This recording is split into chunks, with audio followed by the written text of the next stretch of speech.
তোমাদের সবাইকে স্বাগত জানাচ্ছি উদ্ভাসন মাসে আয়োজিত আজকের এই ক্লাসে, যেখানে আমাদের প্রতিপাদ্য বিষয় হচ্ছে ক্যালকুলেটর ছাড়া আমরা কিভাবে বর্গমূল করতে পারি। অর্থাৎ বর্গ সংখ্যা যদি হতো, চিন্তা করি √9 ধনাত্মক সংখ্যার মান বের করতে চাচ্ছি, অ্যান্সার হয়ে যেত 3। একই সাথে √16 অ্যান্সার চলে আসতো কত, 4।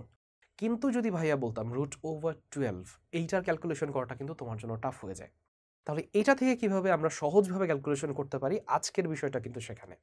দেখো, 12 সংখ্যাটা দুটো বর্গ সংখ্যার কাছাকাছি, অর্থাৎ 9-এর কাছাকাছি এবং 16-র কাছাকাছি।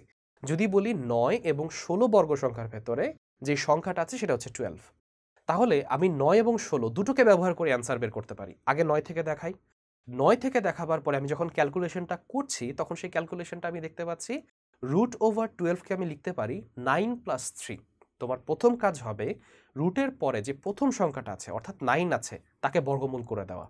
তাহলে √9 যদি হতো, অ্যান্সারটা কত চলে আসতো? অ্যান্সার পরে চলে আসতো 3।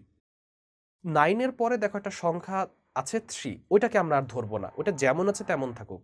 কিন্তু 9-এর পরে যোগ বিয়োগ এই দুটো চিহ্ন কিন্তু থাকতে পারে। তাহলে যে যোগ আছে সেই যোগটাকে আমি বসিয়ে দিলাম। তাহলে √9কে বর্গ করবার পর আমরা 3 পেয়েছিলাম। 3 প্লাস আগের যে 3 ছিল সে যেভাবে আছে তাকে তার মতো থাকতে দাও, সে 3 আছে, একটা ভাগ চিহ্ন দাও, দিয়ে প্রথম যে সংখ্যা ছিল সে প্রথম সংখ্যার ডাবল মানটাকে নিচে লিখে দাও। তাহলে 3 এর ডাবল কত হয়ে যাবে? 6 হয়ে যাবে। তাহলে দেখো 3/6 হয়ে যায় 0.5। তাহলে 3 + 0.5 অ্যান্সার চলে আসবে 3.55। এটা হচ্ছে √12 এর বর্গমূল। একই সাথে আমি যদি 16 থেকে করতাম, খুব ভালো মতো খেয়াল করো, √16, তাহলে ক্যালকুলেশনকে আমি কিভাবে করতে পারতাম?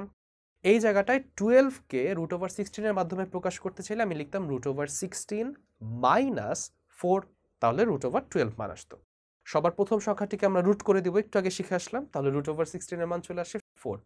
এরপর সংখ্যাটা দেখো প্লাস বা মাইনাসের মাধ্যমে যুক্ত কিনা, মাইনাসের মাধ্যমে যুক্ত, তাহলে মাইনাস লিখে দিলাম। এবং পরের সংখ্যাটি যেভাবে আছে তাকে সেভাবেই রেখে দাও, 4 আছে 4 লিখে দাও।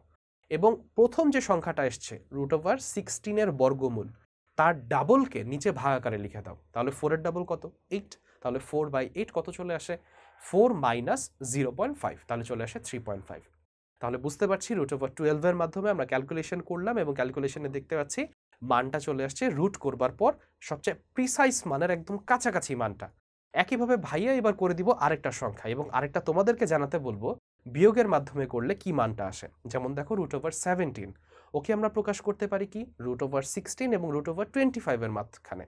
তাহলে √16 দিয়ে প্রকাশ করলে আমি লিখবো √16 + 1, রুট বসিয়ে দিলাম প্রথম সংখ্যায়, সমান চিহ্ন দিয়ে হয়ে যাবে 4 প্লাস আমার 1 ছিল, 1কে 1 এর মতোই রাখি, 4কে ডাবল করে নিচে ভাগ দিয়ে দিব, তাহলে কত? 1/8। এবং আমি ক্যালকুলেশনে পেয়ে যাই, যদি ভাগ করি 1/8কে ক্যালকুলেশন করে 0.125 চলে আসে, তাহলে 4.125 এটা হবে বর্গমূলের অ্যান্সার। কিন্তু তুমি যদি এইবার 25 দিয়ে করো, তার অ্যান্সারটা তুমি আমাকে জানাবে কমেন্ট বক্সে, এবং দেখতে পাবে তার মানটা প্রায় কাছাকাছি 4.2 এর কাছাকাছি চলে আসে।